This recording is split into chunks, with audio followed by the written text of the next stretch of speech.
Então, mesmo que a dieta seja de uma qualidade não tão legal, né, o pH não seja dos melhores, se eu tenho uma urina repleta, aquela urina diluída, uma densidade baixa, esse animal, ele primeiro, né, ela não vai se agregar e ele vai urinar mais, que é importante. Então, essa urina não vai ficar ali parada, formando outros urólitos, né? É claro que é sempre um conjunto de coisas, mas a gente já fez vários estudos, inclusive no meu mestrado a gente avaliou uma dieta se tinha mais amido, mais proteína, o que ajudava mais, o que ajudava menos.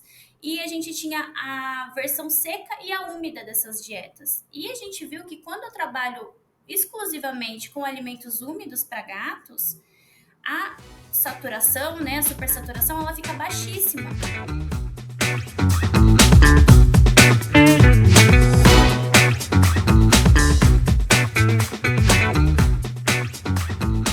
Analisando os dados do canal, percebemos que cerca de 86% de vocês que assistem aos nossos episódios com frequência ainda não estão inscritos. A sua inscrição é muito importante. Ela ajuda o canal a crescer e permite que a gente continue produzindo episódios cada vez mais relevantes e interessantes para você.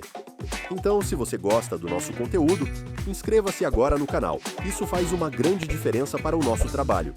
Muito obrigado pelo apoio e um ótimo episódio. Oi, pessoal! Bem-vindos a mais um episódio do Pet Food Podcast. Nesse podcast, a gente vem conversando sobre a nutrição clínica, sobre a nutrição industrial, regulatório, sobre nutrientes. E hoje a gente vai falar da nutrição mais individualizada, né? Alguns casos de rotina que a gente encontra, alguns pacientes que chegam para a gente com alguns distúrbios urinários. E para isso, a gente teve a honra do aceite da convidada da Maria Eduarda.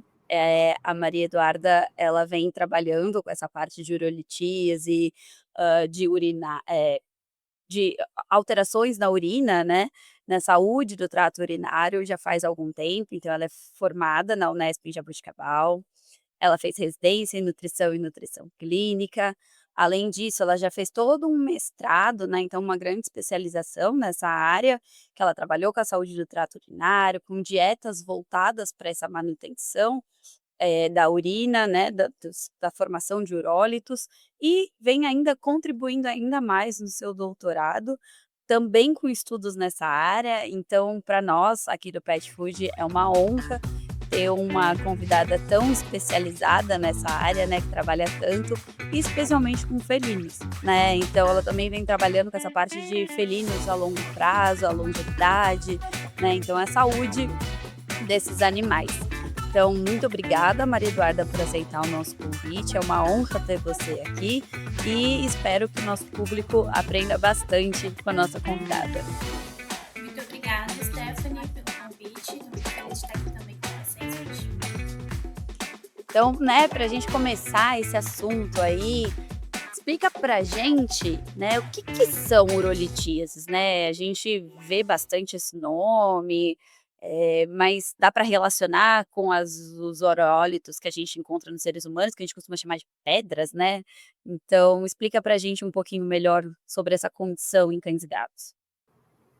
Legal. Pedra seria um nome mais genérico, né? Mas a gente pode também chamar o urólito como uma pedra, porque é bem parecido com o que nós vemos em seres humanos e até em outras espécies de animais. E nada mais são os urólitos que concretizações minerais, né? Que podem acontecer em todo o percurso de formação da urina. Então, desde os rins, ali nos ureteres, na própria bexiga. Durante todo esse caminho do trato urinário, a gente pode ter essas deposições minerais que a gente chama de urólito. E aí, dependendo do local, a gente pode denominar, né, o urolitíase, ureterolitíase, mas isso não muda muito. E é importante falar que é uma síndrome que é multifatorial, né? A gente vai conversar um pouco sobre isso também, acredito, mas são vários fatores que levam a essa síndrome da urolitíase. É importante tentar entender a enfermidade e o urólito em si, que vai terminar na pedrinha, na bexiga, que é o que a gente mais conhece, né? Ah, legal. Você disse, né, que tem vários, né, várias formações, vários tipos. E tem algum tipo que é mais comum em cão, em gato? É diferente, né, porque a gente sabe que os gatos eles são um pouquinho diferentes, né, têm as suas particularidades, mas será que tem algum tipo que é mais comum em gato, algum tipo que é mais comum em cachorro? Tem um porquê disso? Felizmente, nós temos o Centro de Urólitos de Minnesota, né, que é um centro que é muito referência no estudo e tem uma quantidade gigantesca de dados, né? E isso há muitos anos. Então, com isso, a gente consegue ter bastante informação de 40 anos atrás até hoje, bem recentemente, e poder entender um pouco mais de quais os tipos acontecem mais, em que raças, em que espécie, né? No geral, para cães e para gatos, nós temos bastante casos tanto de estruvita quanto de oxalato, né? Vai aumentando ali um pouco com a idade. E em terceiro lugar entram os cálculos de urato, né? Urato de amônio, outros tipos de urato. E é interessante falar disso porque nós tivemos bastantes mudanças ao longo dos anos com essa prevalência em cães e gatos, né? Então, antigamente a gente tinha mais cálculos de estruvita, um pouco menos de oxalato. E aí, com os passar dos anos, com o avanço da nutrição, a gente começou a se preocupar, né, em relação a isso, como prevenir. E até que nos dias de hoje a gente tem mais ou menos a mesma prevalência de urólitos de estruvita e de urólitos de oxalato em cães e gatos. E uma das possibilidades é justamente essas mudanças nas dietas, né? Às vezes a gente tenta prevenir um e a gente acaba aumentando o risco de outro, né? Porque a estruvita e o oxalato, eles têm perfis de dietas bem distintos. Então, hoje o foco da pesquisa é tentar, claro, prevenir ambos, mas nem sempre é uma tarefa tão fácil. Então, a gente tem hoje uma prevalência aí bem parecida em cães e gatos de estruvita e de oxalato. Mas aí falando, né, dos gatinhos que você perguntou, que são muito diferentes, né? Eu acho que a maior diferença seria que os gatos, eles têm o urólito de estruvita que é estéreo. E isso é uma grande confusão que as pessoas fazem, né? Os cães, eles têm urólito de estruvita, que é secundário a uma infecção bacteriana. E aí a gente já faz essa separação. Então, o gato ele não ia precisar de uma antibiótico terapia que muitas vezes é realizada, porque ele tem urólito formado no meio estéreo. Então, a gente precisa realmente, com a ação da dieta, tentar, né, dissolver ou prevenir. Já o cão, não. O cão, o foco terapêutico, ele tem que ser justamente nessa infecção. Então, fazer o antibiótico correto, né? O antibiograma, cultura e antibiograma para definir qual vai ser o tratamento. Só com a dieta vai ajudar, mas não é a dieta que está aumentando aquele pH, são as bactérias, justamente por conta dessa infecção bacteriana. Então, a gente tem essa principal diferença. E eu acho que outra coisa que a gente confunde muitas vezes na clínica é que o gato ele tem a cistite idiopática, né? Então, mais da metade dos casos de hematúria em gatos não são por urolitíases, né? Existem aí várias causas de hematúria em cães e gatos, a gente sabe neoplasias, a própria urolitíase, traumas, mas no caso dos gatos, eles têm essa enfermidade, que é a cistite idiopática, que faz com que eles urinem sangue, tenham dificuldade para urinar, urinem em locais inadequados, todos aqueles sintomas, e muitas vezes se confunde novamente com uma infecção ou com um urólito, né? E não aí nesse caso a gente precisa excluir todas as outras causas para fechar o diagnóstico de cistite idiopática, que na verdade é o que sobra, né? E não são casos de urolitises muitas vezes, então não precisaria de uma dieta nesse sentido, né? Na verdade, existe até alguns estudos que mostram que para cistite idiopática o uso de alimentação úmida auxilia, mas é preciso fazer aquela, né, checar o ambiente como um todo, porque é muito mais comportamental do que, né, qualquer outra coisa. Aí a gente entra feromônios, mudança de ambiente e alimentação. Então, nesse caso, a alimentação úmida auxiliaria, mas não resumindo, né, a hematúria não vem do urólito nos gatos muitas vezes. Então, quando o clínico recebe o gatinho lá urinando sangue, o urólito não é a primeira coisa que tem que se pensar, né? E tentar chegar no diagnóstico se existe a bactéria ou não, se realmente for o urólito, é bem importante também. O Pet Food Podcast só é possível através de empresas inovadoras e que apoiam a educação continuada na nutrição de pets. Alga Prime DHA da Corbion, o primeiro ômega 3 à base de microalgas produzido no Brasil. Agora, adicioná-lo à alimentação pet está mais fácil do que nunca. Grupo BR Render.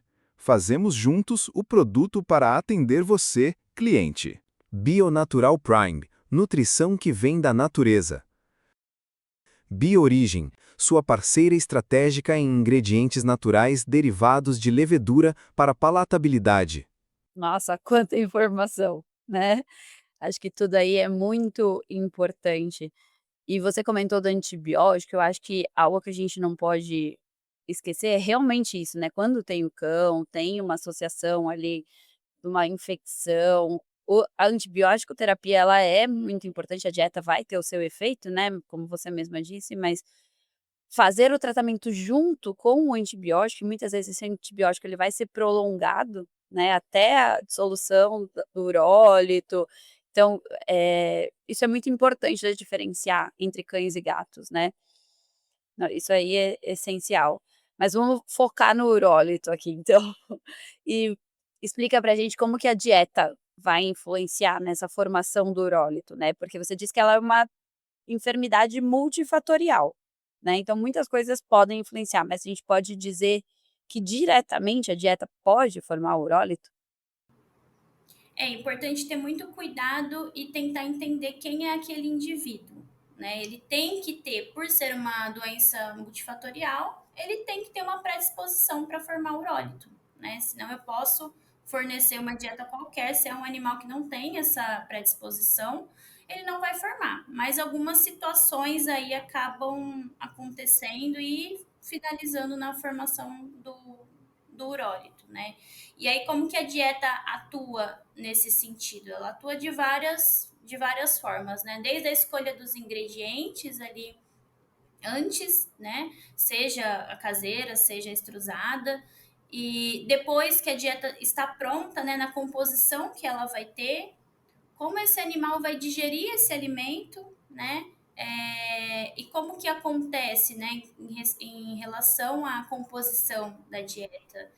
Nós temos os cátions da dieta e os ânions, que são os macrominerais presentes na dieta, aí entra cálcio, fósforo, magnésio, cloro.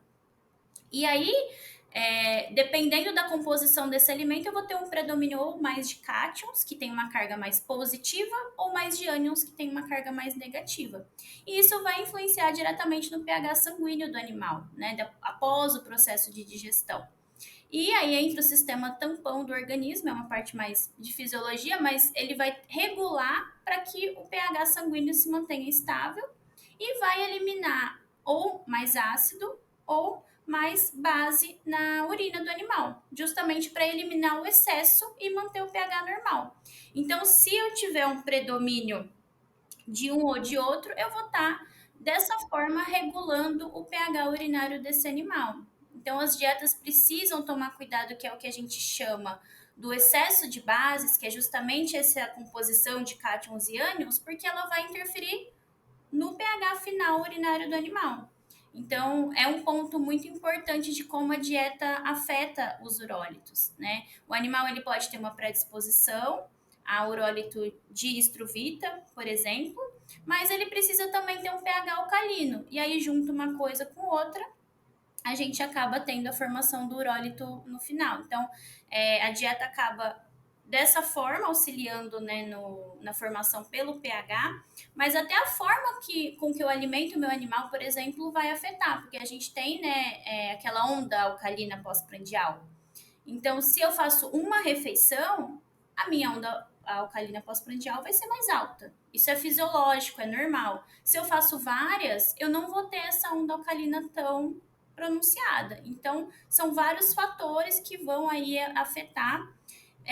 E a umidade do alimento também, né? Se eu tenho um alimento com maior umidade, eu vou ter uma densidade urinária menor e esses minerais na urina eles vão estar mais diluídos, falando de uma maneira simplificada, né? Então vão se somando coisas, a densidade da urina, o pH urinário, os minerais que vão ser excretados ali na urina, tudo isso a gente chama de supersaturação relativa da urina, né? De uma forma também simplificada. Mas tudo isso vai influenciar na formação do urólito. Então você está dizendo para mim que a dieta é a culpada. Não, a dieta não é a culpada, né? Ela pode tanto ajudar quanto prejudicar na formação do urólito, né? Mas se eu tenho uma infecção bacteriana ali naquele animal, o que a dieta tá fazendo, né? Ou uma dieta realmente que não tem um pH tão legal, não é tão adequada, né? Mas aí junta com um gato que não tem bebedouros de água suficiente, que não tem caixinhas de areia o suficiente, que vai reter aquela urina.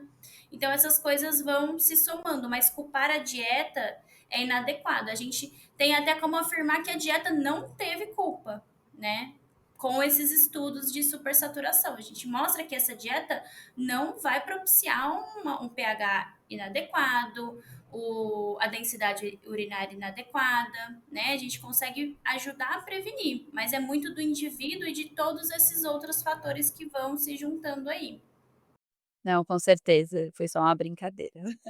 Mas, a É gente uma já brincadeira tem, que é muito feita, né? eh A gente falar, porque a primeira coisa que se pensa, acho que para tudo, né? Mas é mais uma enfermidade que a dieta é a culpada sempre. sim, sim, principalmente quando a gente fala de dieta extrusada, né, muitas vezes se relaciona, a muitas enfermidades e que a gente sabe que hoje não é bem assim, né, da forma que generalizam.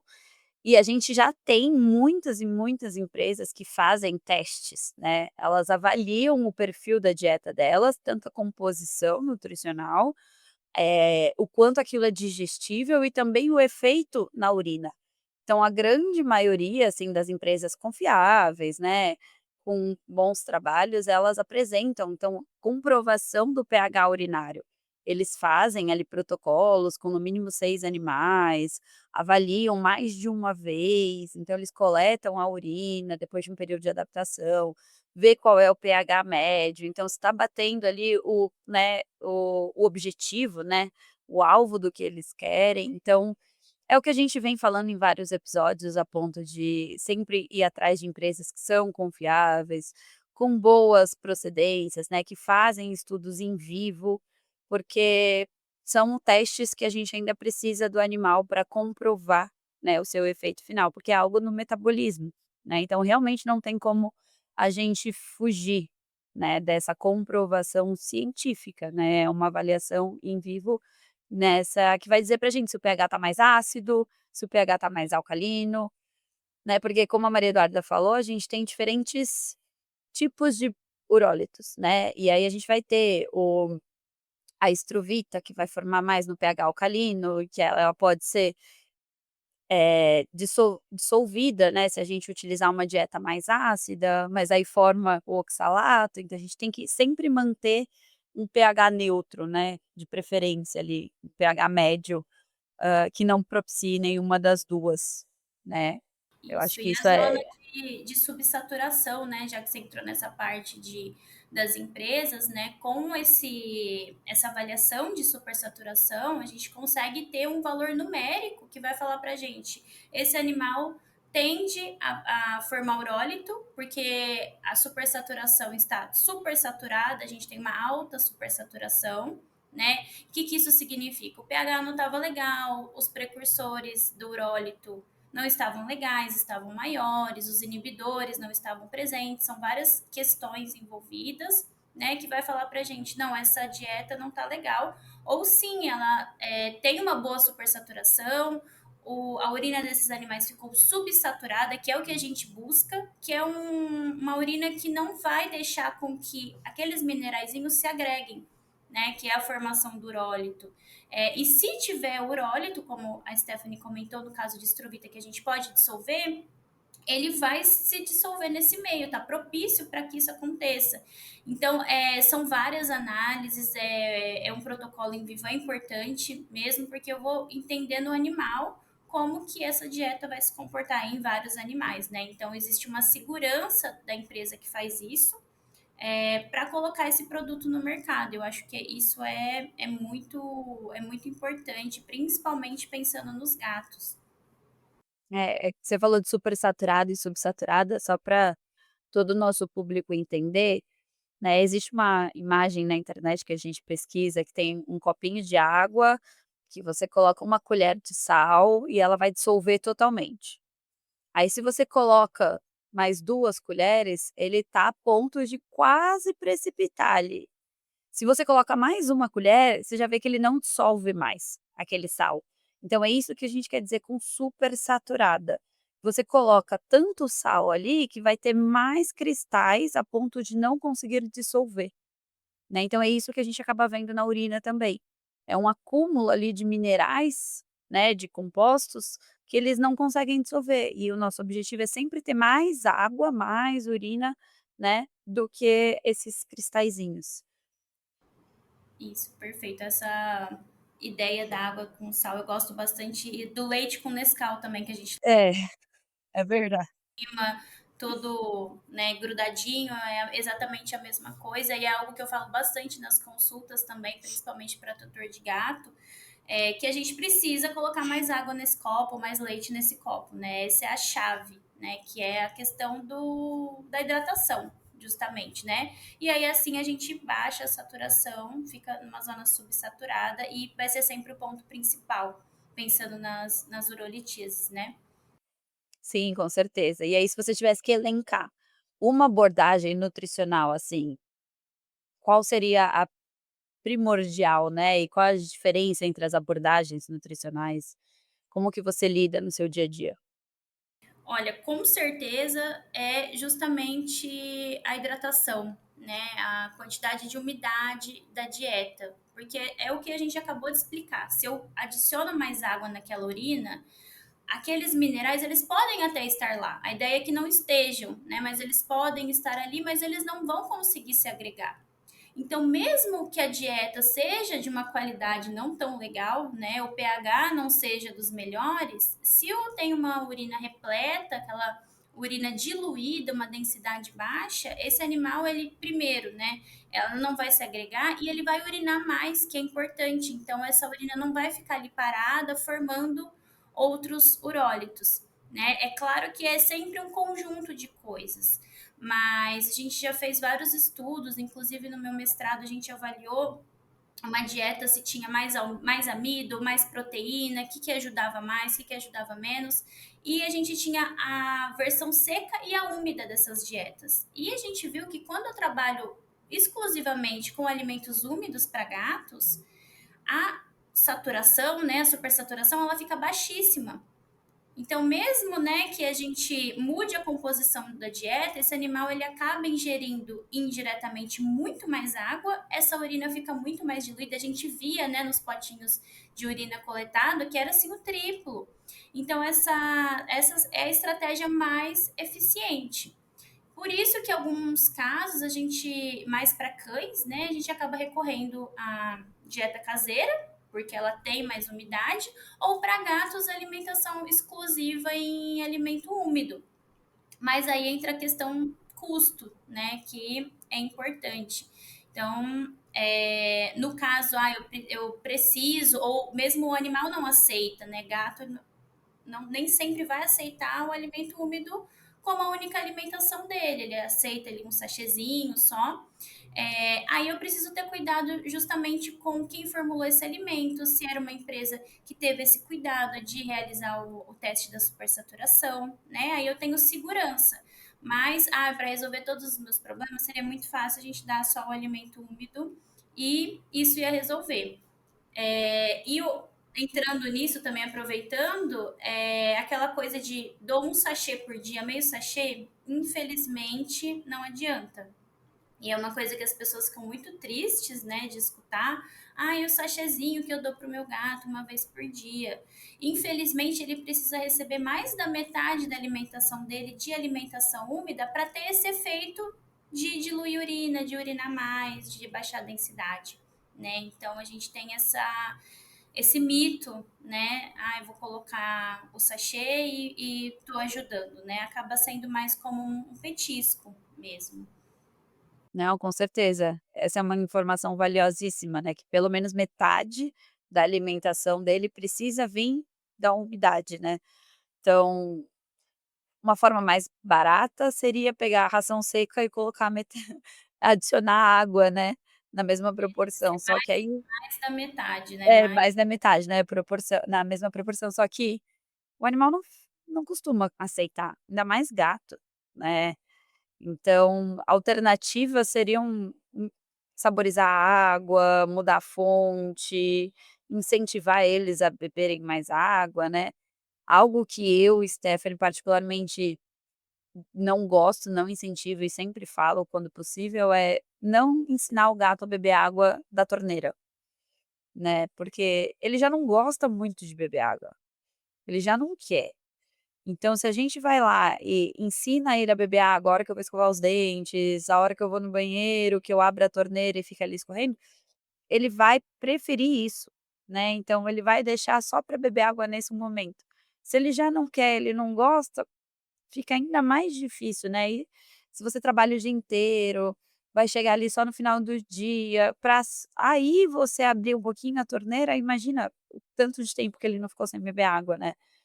Então, acho que a ideia é sempre a gente divulgar a maior quantidade de potes, né, divulgar isso para os tutores, para os responsáveis, para os veterinários, de que maior quantidade de pote possível, porque às vezes ele está passando do lado e fala: tem uma água aqui, vou beber um pouquinho", né. Não é nem que ele queria, mas está na frente dele, ele acaba aceitando melhor, né. E é legal de falar isso porque, assim, na minha experiência clínica, os animais que têm urólitos são aqueles que o tutor vai me falar assim: ele não bebe água. A gente sabe que os gatos, principalmente, têm essa questão de concentrar a urina, que é uma questão dele mesmo, né? Mas esses animais que têm recidivas, principalmente, são aqueles que, não sei, de repente foi isso que a Stephanie comentou, de abrir a torneira, né? Mas sempre tem essa questão do tutor falar, ele não bebe água. E aí eu vou falar para ele, o sachêzinho não funciona, né? A gente vai tentar o que for possível, apesar da ciência falar uma coisa pra gente, a gente vai tentar o ideal e se não, vai tentar espalhar mais potes. E com gatos é bem importante também, eu já peguei alguns casos de você entender a rotina da casa. Porque às vezes colocou um animal novo no ambiente, aí ele deixa de querer o pote que ele sempre gostou e o tutor não percebe isso, né? Eu tive uma paciente que foi assim, ou mudou o local, colocou um aparelho doméstico novo, então, para o gato, a gente precisa prestar ainda mais atenção, né? Eu comentei da cistite idiopática, mas mesmo na urolitíase, né? Será que tem a quantidade certa de caixa de areia? Porque se não tiver, pensem, aquela urina tá ali dentro da bexiga, esperando para o cálculo formar. Então, a gente precisa entender a rotina da casa e fazer sugestões. Olha, por que você não coloca uma nesse cantinho?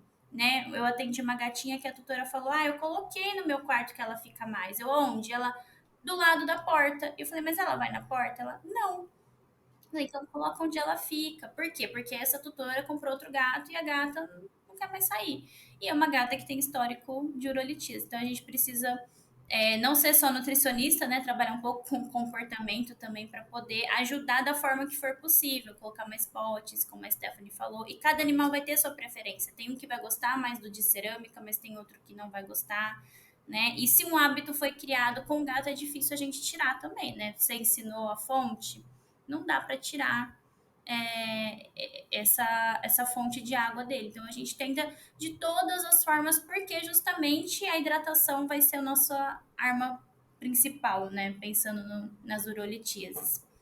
Sim, e algo também que é legal é nunca achem que o responsável, que o tutor sabe tudo. Na verdade, ele não sabe. Ele não sabe lidar com o gato dele, muitas vezes ele não sabe manejo, né. Então é nossa responsabilidade como clínico, como veterinário, como nutricionista, comportamentalista, sempre orientar, porque é claro que cada animal tem sua individualidade, né, tem sua particularidade, mas eles sabem menos que a gente, então toda vez a gente tem que ensinar manejo, a gente tem que ensinar cuidados, atenção, porque eles não entendem que às vezes, ai, a caixa de areia tá do lado da máquina de lavar, é o melhor lugar para o tutor porque é lavanderia. Mas aí a máquina fez um barulho, o gato assustou, ele nunca mais quis ir naquela caixa de areia, né. E essas coisas são importantes para o responsável ali entender a rotina, melhorar o comportamento do animal dele, né, diminuir essas chances de desenvolvimento de algumas, enfermidades. Então nunca partam do pressuposto de que o tutor sabe de tudo, porque ele não sabe, nem a gente sabe, né. Então ele não sabe, ele precisa ser orientado, ele precisa conhecer, a gente tem que ter mais cuidado, né, com o nosso responsável ali, porque ele também está aprendendo com a gente, né. Sim, e lembrar também, né, que a prevenção sempre sai mais barato, né? Existem artigos mostrando isso matematicamente. Olha, se você faz o manejo preventivo, e eu falo sobre isso bastante com os tutores, vai ficar mais barato, porque um gato obstruído, primeiro, né, o custo, todo mundo que já passou por isso sabe, é altíssimo, é uma emergência. E existe o risco do animal não sair bem dessa, né? Então, será que não vale a pena você investir numa alimentação melhor? Ah, o alimento úmido é caro, mas se você colocar na risca, esse estudo fala que é melhor fazer o preventivo, pensando em alimentação, em check-ups, né? Então, o cuidado preventivo sempre vale a pena e é uma outra enfermidade que a gente precisa pensar sobre isso. É claro, eu dei a melhor alimentação do mundo, mesmo assim ele formou? Sim, né? Isso pode acontecer, é uma doença multifatorial. Saiu um estudo da PLOS ONE esse ano falando de uma relação genética de alguns gatos, alguns genes que estão relacionados ao metabolismo do oxalato. E aí eles formariam mais oxalato de cálcio. Então, assim, a dieta vai ajudar, mas como eu falei, se esse animal ele realmente tem uma predisposição, ele tem um metabolismo alterado, né? Então tem essa questão individual muito forte aí também. Bionatural é um alimento super premium natural, formulado por especialistas com carnes frescas, antioxidantes naturais e sem adição de transgênicos, corantes e aromatizantes. Combinado com frutas e cereais, proporciona uma experiência única de alta palatabilidade e aproveitamento dos nutrientes. Alinhadas a princípios sustentáveis, as embalagens 100% recicláveis fazem parte das práticas responsáveis da Bionatural, com o objetivo de proporcionar vida longa e saudável para os pets e para o planeta. São os animais que a gente fala que são formadores de urólito, né. Isso é de uma maneira muito. Gerados. E aproveitando que você falou da parte clínica, né, como que a gente faz o diagnóstico desses urólitos? Como que a gente identifica que eles estão ali? Perfeito. Para o diagnóstico, são etapas, né? E nenhuma etapa pode ser pulada. A gente começa com uma boa anamnese, né? Clínica e nutricional, para justamente poder entender a alimentação desse animal e o que a gente falou agora, o ambiente que ele vive, para eu poder depois tentar ajudar e corrigir os possíveis erros, né? E aí eu vou fazer uma série de exames, né? Eu vou começar com o exame de urinálise, que é um exame básico, onde eu vou ver se esse animal tem uma infecção, né, que a gente conversou ser importante. E a partir daí eu vou destrinchando. Se ele tem uma infecção, eu vou pedir uma cultura e um antibiograma. Nesse exame de urinálise eu consigo também ver a presença de cristais.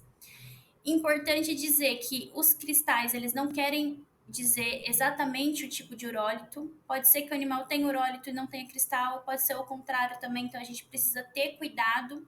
E aí eu vou juntando essas informações para tentar chegar no diagnóstico. O exame de urinálise, normalmente ele é feito em jejum, mas para ver o pH da urina, que é bem importante para a gente, eu preciso fazer ele no momento específico. Então, como que a gente realiza? O animal ele come e eu marco com o tutor de 4 a 6 horas após a alimentação para ele coletar esse xixi. E aí a gente vai fazer o pH, né, com o pHmetro, né? É importante dizer que a maioria das fitas não são tão fidedignas, né? Existem algumas fitas boas, mas em sua maioria eles têm uma interferência muito grande. E aí com isso eu já tenho algumas informações, né? Eu tenho o pH da urina, eu sei se tem bactéria ou não. E aí eu passo para os exames de imagem, o exame de raio-x, a ultrassonografia. Os urólitos, eles têm diferença na radiopacidade nos exames, então alguns são radiopacos, outros são radiolucentes, por isso é importante fazer sempre os dois, radiografia e ultrassom, e aí eu já consigo ver, né, qual é o tamanho dele, onde que ele tá, será que ele tá causando um risco para esse animal estando aí, né? É, juntando ele com o pH pós-prandial que a gente coletou, com a presença de cristais, a gente vai criando algumas teorias. E se eu acho que é um urólito de oxalato de cálcio, por exemplo, será que não é interessante fazer um hemograma e dosar o cálcio iônico desse animal? Aí a gente vai tentando chegar no diagnóstico, mas a certeza vai ser somente com aquele cálculo na mão, né? Isso é uma coisa que dificulta muito o manejo do clínico. Eu tenho uma suspeita, esse animal ele tá com pH alcalino, ele tem infecção, ele é um cão. Eu vi no raio-x esse cálculo, talvez seja estruvita, mas eu tenho certeza? Não tenho, né? Então, só depois com esse urólito fora do animal, que ele pode expelir ou, né, ser removido por cirurgia, eu consigo avaliar e dizer de qual tipo é. E aí entra outro desafio, né? Que a gente tem tipos de avaliação do urólito, né? Tem a qualitativa, que vai falar para mim oxalato positivo, estruvita positivo, urato positivo. E a quantitativa, que fala, olha, de oxalato é 80% daquele material que você me enviou. O resto é hemácias, é estruvita, é urato, é cistina. E aí eu consigo saber qual que eu vou focar no meu tratamento, né? Então, saber também enviar esse urólito para fazer a análise real. Só com essa análise eu tenho como falar certeza, olha, era esse. Claro que eu posso começar a tentar dissolver, se eu tiver, como eu falei, né, aquele caso de infecção, eu acho que é a estruvita dissolve, e vou tentar dissolver. Tô tendo sucesso? Provavelmente eu estava no caminho certo, né? Então é uma abordagem que a gente faz, tentar chegar ali mais ou menos no diagnóstico, e se for possível, se não for perigoso para o animal, né, a gente tenta a dissolução, e se eu estiver no caminho certo, eu consigo aí fechar um diagnóstico terapêutico, né, que a gente chama. Não, e você falou uma coisa muito importante, eu acho que a gente como nutricionista, né, que a gente trabalha com essa área, é muito importante que todos vocês clínicos que atendam urólitos façam essa avaliação, tá, façam a avaliação do tipo de urólito que ele tem. A gente já viu, como a Maria Eduarda falou no começo da nossa conversa, que os tipos de urólitos estão mudando. Antes a gente tinha mais um jeito, agora tem mais o outro, por conta também dessa evolução da dieta que está influenciando o meio ali, o pH. Então, quanto mais informações a gente tiver, é melhor. É melhor para o paciente essa individualização, né? Porque a gente vai saber como tratar aquele paciente ali para frente, como prevenir essa enfermidade, né? A gente previne esse desenvolvimento do urólito e também para uma forma geral da população, né. Então, o que mais a gente tem encontrado? E hoje a gente tem um suporte da Universidade de Illinois, né, que ela faz essa análise para nós de graça, né, então a gente só precisa enviar para eles, e existe uma companhia no Brasil que faz esse envio para eles, tá, então é possível vocês entrarem em contato com a Rios, com os fornecedores que vocês têm, as pessoas que vão visitar a clínica de vocês, que eles pegam esse urólito e eles mesmo enviam para essa universidade em Illinois, e eles analisam para a gente de graça e mandam o resultado, tá. Então isso é algo que precisa ser divulgado, é algo que precisa, de uma maior propagação, porque assim a gente vai ter o melhor tratamento para o nosso paciente, né, e também eh, uma melhor visão do que a gente tem tido na população, né, desses animais, tanto para cães quanto para gatos, tá. E tem um laboratório aqui no Brasil que faz também. Então, se você tiver interesse, né, tiver um pouco mais de pressa, é super possível, né? Ai, não quero mandar para fora. É feito da mesma forma, vem os resultados todos direitinho. E é o que a Stephanie falou: sem isso a gente fica muito no escuro, né? Eu pego alguns casos que o animal teve 2 cirurgias para remoção e não foi enviado para análise. E aí ele já chega para mim com a terceira recidiva. Isso já aconteceu várias vezes. E aí a gente pergunta, muitas vezes o urólito foi pro lixo, né? E é uma tristeza porque você começa todo esse caminho de novo e você pode chegar no diagnóstico, mas muitas vezes não. E você tinha ele ali em mãos, né? E o animal acaba perdendo tempo, né? A prevenção que a gente faria com maior antecedência fica toda prejudicada. Ou às vezes até manda, mas vem esse resultado. Se o animal tem um urólito de um tipo só, né? É importante falar isso, que existem urólitos simples, né? E os mistos e os compostos, que tem mais de um tipo de urólito. Tudo bem, veio só oxalato, perfeito, mas e quando vem três? E eu acho que a grande maioria dos casos, pelo menos eu sempre tive o azar de pegar dessa forma, que vem várias cruzinhas positivas. Ah, e veio estrovito e veio oxalato. O que eu vou fazer? Né? E aí no fim não serviu, né? Na verdade, não. Eu vou ter que fazer essa sequência que a gente comentou de novo para tentar prevenir a formação de um novo. Então, é o que a Stephanie falou, a gente suplica para os clínicos, para os cirurgiões não deixar de fazer a avaliação. Então assim, se você tivesse que escolher um dos principais problemas, assim, da sua experiência, você acha que esse seria, né, a falta de diagnóstico correto, ou você elencaria algum outro problema que você observa mais? Tipo de dieta que trabalha, falta de manejo, o que que você encontra mais na sua rotina? Olha, eu acho que essa questão de não mandar para avaliação é uma tristeza muito grande para gente, né? Porque eu teria um diagnóstico do meu paciente, então eu sei o que eu vou fazer nos próximos passos. Claro que ele pode formar um outro, né? Mas a gente está falando da situação atual dele. Então é muito triste. Não também encaminhar para o nutricionista, né? Tirei e fica tudo da mesma forma. Se eu não mudei nada, se eu só tirei o urólito dali, ele vai formar outro, né? Isso é óbvio que isso vai acontecer. Aquilo é uma consequência de várias coisas. Então, a falta de encaminhamento também acontece.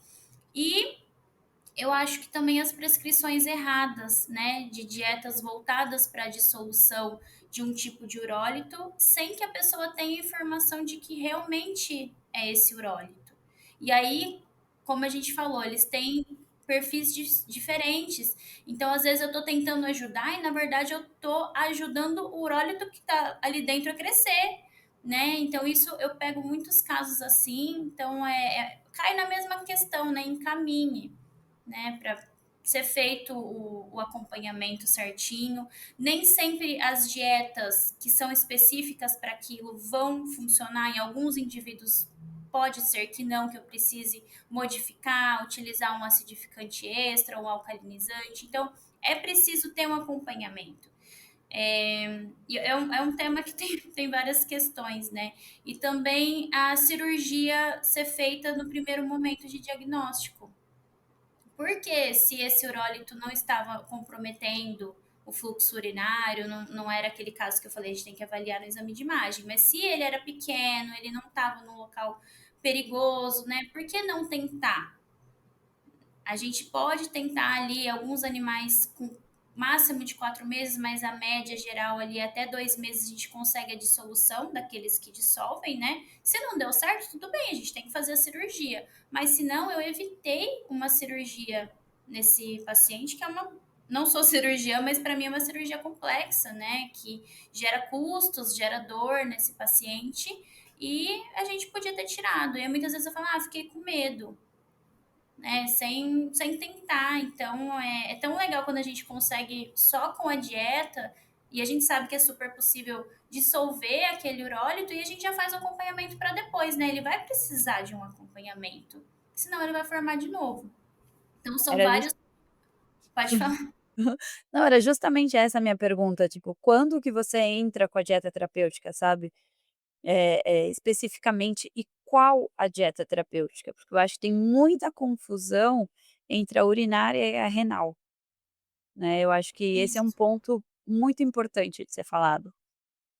Isso, a gente hoje tem perfis de dietas urinárias, né? Então acho que a gente nem pode generalizar, né? Mas um erro que muito acontece e é muito passado é a dieta para dissolução de estruvita, né? E é justamente isso. Eu preciso saber se o animal possivelmente tem o cálculo de estruvita, né? Que ele vai poder ser dissolvido, que ele tem um tamanho não muito grande, que ele não esteja comprometendo esse animal. E aí eu vou entrar e eu preciso acompanhar. Será que o pH ficou bom depois dessa nova dieta, né? Será que tá dando certo? E a dieta renal, muitas vezes as pessoas confundem, eu acho que é porque é trato urinário, né? Ela pode ser benéfica para o cálculo de oxalato, mas muitas vezes eles passam pensando que é para estruvita, dieta renal, e aí fazem uma confusão, né? Então a gente precisa tomar cuidado e saber também que não é uma dieta a longo prazo, né? Passou e acabou. Não, essa dieta ela é para ser utilizada com um objetivo.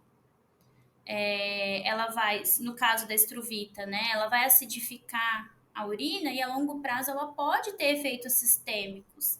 Então eu não posso passar e falar pronto, né? Às vezes o animal nem tinha estruvita, né? Nem era isso e acaba ficando com uma dieta aí que é específica para essa enfermidade a longo prazo sem necessidade. Ou ele tinha um cálculo que é muito perfil de oxalato e tá com a urinária também, vai piorar. Então eu preciso ter cuidado e acompanhar. Se passou um mês, eu não tive diferença nenhuma, eu cheguei no meu pH ideal, não deu certo, né? E a gente precisa mudar de estratégia. Então é para ser usada um período específico.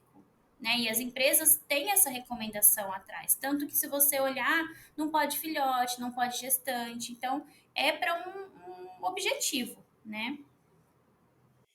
E esses pacientes, eles podem receber petiscos, suplementação? Como que funciona essa alimentação extra? É complicado, porque depende muito do que é dado, a quantidade que é dada, né? Se a gente conversou que a alimentação vai influenciar no pH final daquela urina, tudo que eu dei extra vai estar interferindo, né? Então, se eu fornecer uma quantidade maior de calorias que vai influenciar naquele pH, o meu objetivo não vai ser cumprido, né? Eu vou estar atrapalhando. Ai, se eu der um pouquinho de chuchu no meio do dia, 50 gramas vai influenciar? Provavelmente não, mas eu preciso entender o que o tutor, o responsável, ele está fazendo e tentar orientar em coisas que não vão, né, interferir tanto nessa questão. A suplementação da mesma forma, né? Será que é necessária nesse momento? Vai ser um período curto que a gente vai tentar fazer a dissolução. Então é preciso tomar muito cuidado, né? Você comentou disso, eu até lembrei que muita gente passa o cranberry. E os estudos que tem mostram que ele não é legal, gente, para acidificar, para urolitíase. Então, tomar cuidado, tentar fazer o mais correto possível. Às vezes você entrou com a dieta e foi checar o pH, que é importante checar, né? Eu comentei disso, mas assim, mudou a dieta, marca um retorno em 15 dias. Não ficou legal, eu preciso excluir que outras coisas estejam influenciando, né? E pode ser que seja isso, ele come petisco o dia inteiro. Então, não tá sendo só a dieta. Talvez esse seja o ponto de falha aí do tratamento. Sim, com certeza.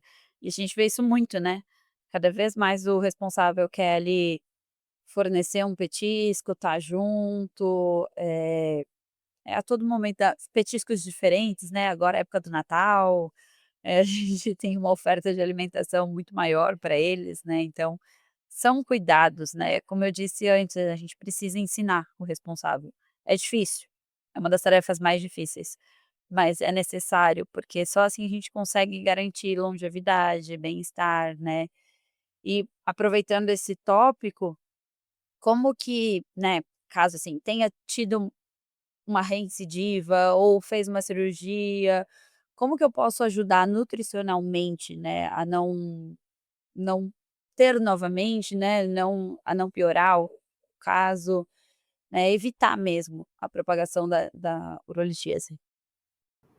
Eu acho que assim, é muito individual do que aconteceu com aquele animal, claro, né? Eu preciso pensar, foi secundária uma infecção? Será que isso vai voltar? Será que foi tratado corretamente? E assim para todos os tipos de urólito.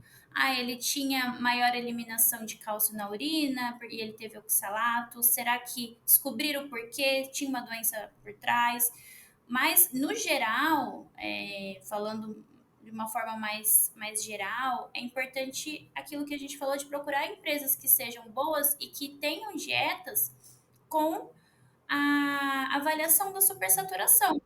Então, eu estou fornecendo um alimento que vai evitar a formação de novos urólitos, né? Se todos os outros fatores foram corrigidos, é uma dieta que tem o pH numa faixa adequada para todos os tipos, né? Que vai deixar numa zona subsaturada.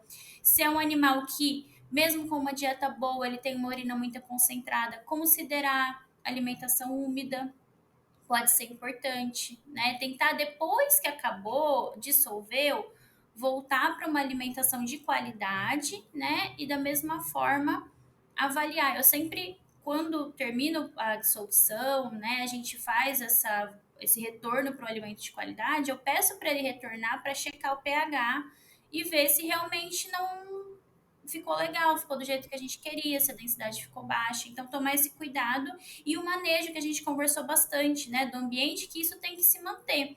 Então, eu sempre comento sobre isso com o tutor e às vezes eu até dou uma apelada, porque eu falo: olha, é uma cirurgia, você viu que foi caro, você viu que o animal sofreu, ou a dieta, né, foi cara, teve que ficar checando o pH, então vamos fazer tudo direitinho, vamos fazer um acompanhamento, principalmente nos casos de recidiva.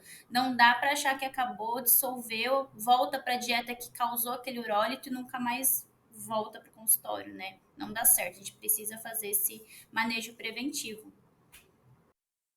Não, com certeza. Eu acho que você fez um panorama geral muito bom. E qual a sua mensagem final, né, para aquele tutor que acabou de descobrir que o animal dele está com urólito, ele está um pouco desesperado, né, porque você acabou de dizer que é cirúrgico, é um risco. Como lidar com essa situação?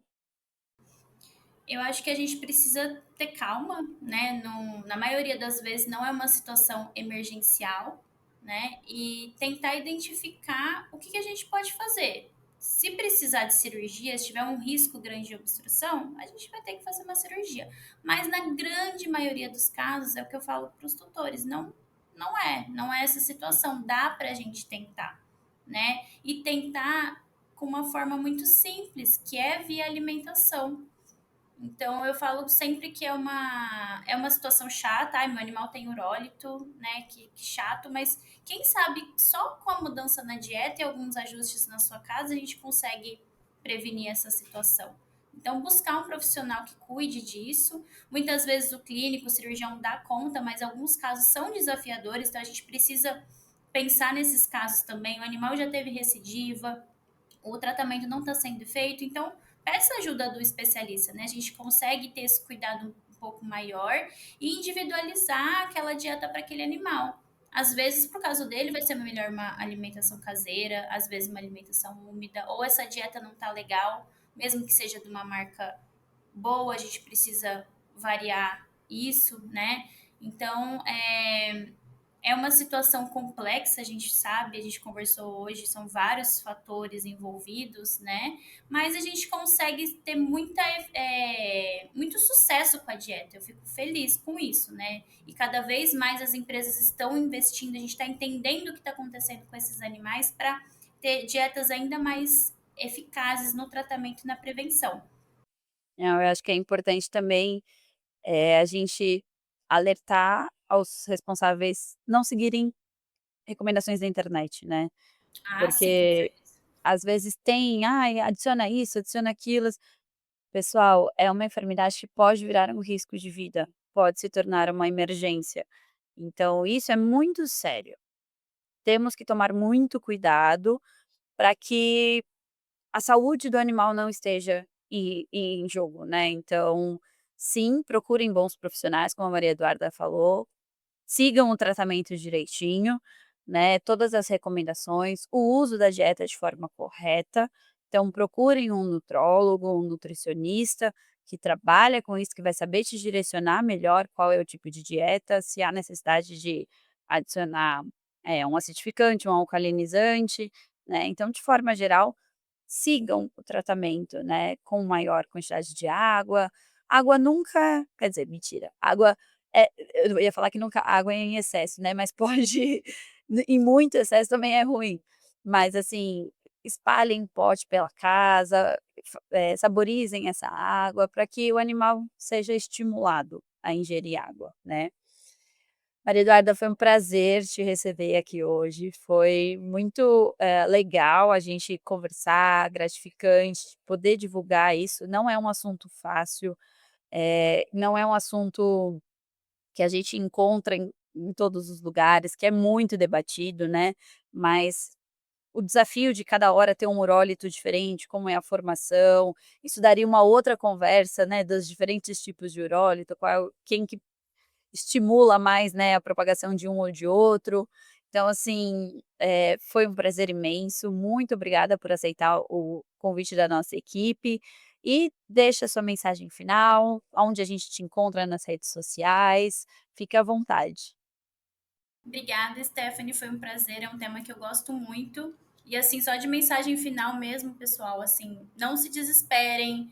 Dá para dissolver muitas vezes, se não der para dissolver, a gente vai prevenir, né? Então, procurem ajuda, tutores também invistam no manejo preventivo dos animais, né? Não culpem totalmente a ração, mas a ração pode, na verdade, ajudar, né? É importante dizer isso. E eu agradeço a todos pelo convite, pela presença aqui. Se quiserem me procurar no Instagram, é mariaeduarda.toz. Muito obrigada, Stephanie. Foi um prazer. Obrigada, pessoal. A gente se encontra no próximo episódio, então. Tchau.